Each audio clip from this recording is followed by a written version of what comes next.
Good morning সবাইকে, রাধে রাধে। আবার চলে এলাম নতুন আর একটা ভিডিও নিয়ে। আশা করি সবাই সুস্থ আছে এবং ভালো আছো। তো চলো, আজকে আমাদের নতুন বাড়ি কী কী কাজ হচ্ছে, কী কাজ হবে, সব আজকে এই ভিডিওর মাধ্যমে তুলে ধরবো। চলো নতুন বাড়িতে যাই।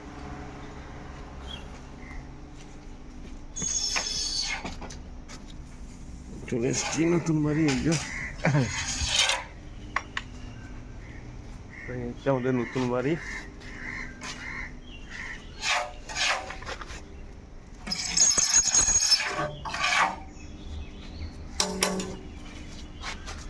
আর এটা হচ্ছে আমাদের রুম, এটা বাবা রুম।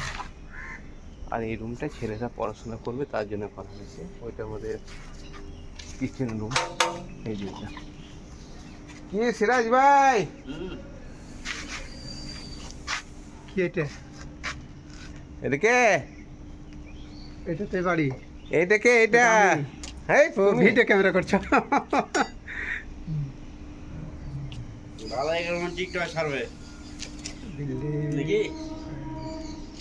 কিছু বলবে? কি বলবে বলো? হ্যাঁ, কি বলবে বলো? ও কি বলবো কিছু? হ্যাঁ। হ্যাঁ, এই তো পিলার ঢেলে সব কাজ হচ্ছে। হ্যাঁ পিলার ঢালা হচ্ছে, হ্যাঁ আবার পিলার ঢেলে গাঁথনি হবে। হ্যাঁ। এই হচ্ছে আমাদের বাবলু দা। বুঝলে? লিখে আনলে তো এখন এইগুলো, এই লোয়ার বক্সগুলো খোলা হবে, তারপর আবার এগুলো তো সব দেওয়া হবে। যেহেতু আবার চারটা, এই বেলায় 4টে প্লেয়ার হবে, ওই বেলায় 4টে প্লেয়ার হবে। কালকে 5টে প্লেয়ার হয়েছে। ওই যে বস্তা বাঁধা রয়েছে যে প্লেয়ারটা, সেই প্লেয়ারটা খুলে পড়ে, বক্সটা খুলে পড়ে এখানে লাগে। তো যাই হোক, আজকে অবধি কাজ চলছে, দেখা যাক কতটা কি হয়। সিরাজ ভাই, যাত্রাটা করবে নাকি? হ্যাঁ, যাত্রাটা করবে? করবে কি? হ্যাঁ, ওই যাত্রাটা করবে? হ্যাঁ করবো তো বলছি। কি যাত্রাটা করবে? যে কি যাত্রা করবে বলো? যেটা হবে একটা করলেই হলো। একটা করলে কি হয়? সানার ভাত, ওই যাত্রার নাম বলে এই যাত্রাটা আমি আলু করবো। ভর্তার ভাত। সব যাত্রা পারবে? দুপুরে ওই সবাই খাবে আলু ভর্তা। সিরাজ ভাই, তুমি পারবে না যাত্রা করতে। এখন যাচ্ছি মাঠ, খাওয়া দাওয়া করে, টিফিন খাওয়া দাওয়া করে আর কি চলে এলাম। আর এই হচ্ছে আমাদের স্কুলের ঘরটা।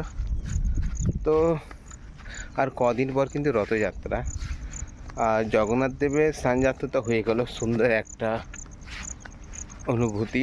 ভিডিওটা যখন দেখছিলাম না, জগন্নাথ দেবের স্নানযাত্রায় যে গায়ে কাঁটা দিয়ে উঠছিল, স্বয়ং ভগবান, যাকে সর্বেশ্বর বলতে পারি, এই সৃষ্টি মহানায়ক বলতে পারি, এবং যে ভগবান মরা মানুষকে জীবিত করে তুলে, তার স্নানযাত্রা হয়ে গেল। এবং বেশ কয়েকদিন পর তাকে রথে করে তার মাসির বাড়ি গন্ডিচা মন্দিরে নিয়ে যাওয়া হবে। মানে এগুলো ভাবলে না শরীর একটা শিউরে ওঠে। বাস্তব, মানে আমরা এগুলো ইতিহাসে, এগুলো আমরা গল্প মনে করি, বাট হ্যাঁ, সত্যি এগুলো চির বাস্তব। যেখানে ভগবান শ্রীকৃষ্ণের হৃদয় যার মধ্যে বিরাজমান রয়েছে। তো আমি কখনো রথ দেখিনি, মানে রথ বলতে বড় রথ দেখিনি, কখনো দেখিনি আমার লাইফে, কখনো বড় রথ দেখা হয়নি। বাট এই বছরের ইচ্ছা হয়েছে একটা বড় রথ, মানে এক বড় রথ দেখবো। তো জানি না মহাপ্রভুর কি লীলা আছে, যদি তিনি কৃপা করেন তবে হয়তো দেখতে পাবো, নাহলে তো আবার সেই অন্য বছরের মতোই পেরিয়ে যাবে। তো ইচ্ছা আছে যদি রথ দেখতে না পাই, আমাদের এখানে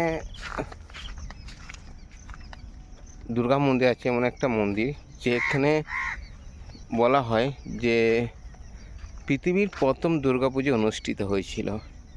সেখানে যেতে পারি, আমাদের বাড়ির কাছ থেকে খুবই কাছে, সেখানে যেতে পারি। জানি না কি হবে, সব তারই ইচ্ছা, তারই লীলা। এই হচ্ছে আমাদের মাঠের পরিবেশ।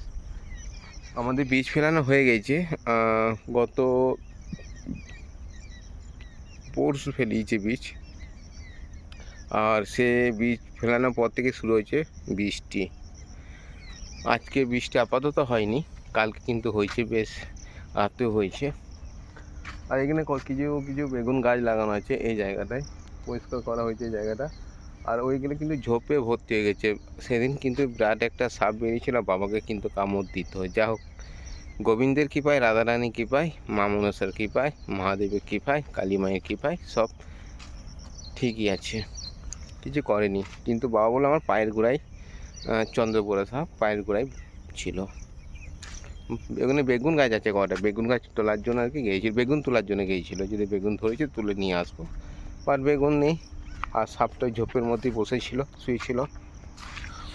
তো যাই হোক, এইভাবে চলছে আমাদের জীবন, আমাদের নতুন বাড়ির কাজ আপাতত আজ এটুকুই হবে। যে পিলারগুলো লাগানো হবে, মানে ঢালাই করা হবে, যেহেতু আজকে লেবার কেউ আসেনি, কারণ যারা আসতো তাদের ওইখানে লোক মারা গেছে, সেই কারণে। যাই হোক, দেখি এই বেলায় তো এই কাজ, ওই বেলায় কী করে দেখি, আর লোক না হলে কাজও হবে না। চলো ওই বেলায় আবার আপডেট দেবো আজকে আমাদের বাড়ির ফুল কমপ্লিট কতটা হলো।